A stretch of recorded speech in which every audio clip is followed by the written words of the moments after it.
जय हिंद दोस्तों। जैसा कि आप सभी को पता है कि रेलवे ग्रुप डी का कई जोन का पीईटी फिजिकल ख़त्म हो गया है और कई जोन का अभी बाकी है। जैसे गोरखपुर का 5 तारीख को पीईटी समाप्त हो जाएगा।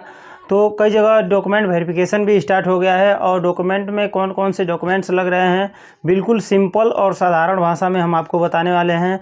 ज़्यादा कुछ ताम झाम न रखते हुए बिल्कुल साधारण भाषा में कौन कौन से डॉक्यूमेंट्स लगेंगे, कौन कौन से नहीं लगेंगे, क्या ले जाना अनिवार्य है और क्या नहीं अनिवार्य है। और यदि आप रेलवे ग्रुप डी का पेपर क्वालिफाई करके पीईटी क्वालिफाई कर गया है तो आपको डीबी डॉक्यूमेंट वेरिफिकेशन के लिए बुलाया जाएगा, तो शॉर्ट लिस्ट किया जाएगा। यदि आप उसमें शॉर्ट लिस्ट हो जाते हैं तो आपको अपना आधार कार्ड, पैन कार्ड और 6-8 फ़ोटो और आपको हाई स्कूल की मार्कशीट लेके जानी है और अपना इंटर का भी ले लेना है। यदि इसके अलावा और कुछ भी देना चाहते हैं जैसे ग्रेजुएशन में बीए, बीकॉम, बीएससी तो आप वहाँ पे अपना दे सकते हैं।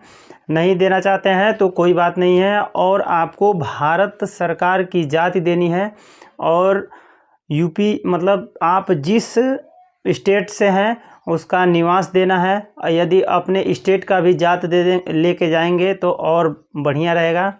और इसके बाद आपको एक रेलवे के फॉर्मेट से जाति बनवाया जाएगा।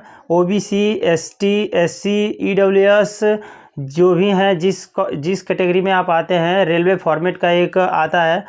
तो जो नोटिफिकेशन आता है, जो नोटिफिकेशन आया था उसी में नीचे पेज नंबर 34 पे वहाँ से स्टार्ट है ये सारे डॉक्यूमेंट्स। ओबीसी का अलग है, एससी का अलग है, एसटी का अलग है।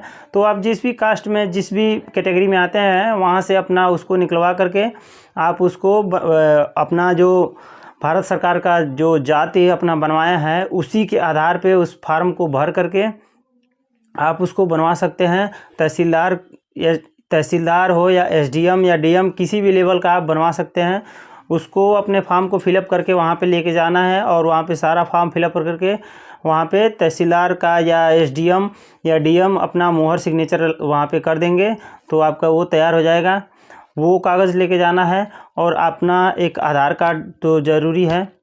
तो यही सिर्फ डॉक्यूमेंट्स है जो आपको वहाँ पे लेके जाना है। बाकी और कोई इसमें उतना बड़ा इशू नहीं है कि ये लेके जाना है, वो लेके जाना है। और हाँ, ये भी मांगा गया है कि आप अपना एडमिट कार्ड, यदि आपके पास एडमिट कार्ड की कॉपी है तो वो ले करके जा सकते हैं। अन्यथा नहीं है तो कोई बात नहीं, आप उसको वहाँ पे सबमिट कर सकते हैं, नहीं तो कोई बात नहीं है। तो यदि आप उस फॉर्मेट को डाउनलोड करना चाहते हैं, उसका पूरा पीडीएफ प्राप्त करना चाहते हैं तो डिस्क्रिप्शन में हमारे टेलीग्राम का लिंक है। उस टेलीग्राम से जुड़ करके उसमें पीडीएफ को हम डाल देंगे। उस पीडीएफ से जा करके आप जिस भी कैटेगरी के हैं उस कैटेगरी का निकाल करके उसमें अपना फॉर्म फिलअप करके पूरा उसके बाद से आप उसको बनवा सकते हैं।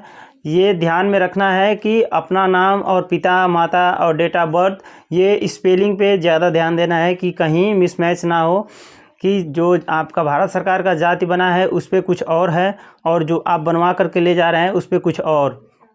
दोनों को सेम स्पेलिंग में बनाना है और सेम फॉर्मेट में बनवाना है। रेलवे फॉर्मेट का एक अलग है, उसको बनवा करके लेके जाना है। तो यदि आप हमारे इस चैनल पे नए हैं तो चैनल को सब्सक्राइब करके बेल आइकन प्रेस कर दीजिएगा इसी तरह की महत्वपूर्ण जानकारी के लिए। Thank you. जय हिंद।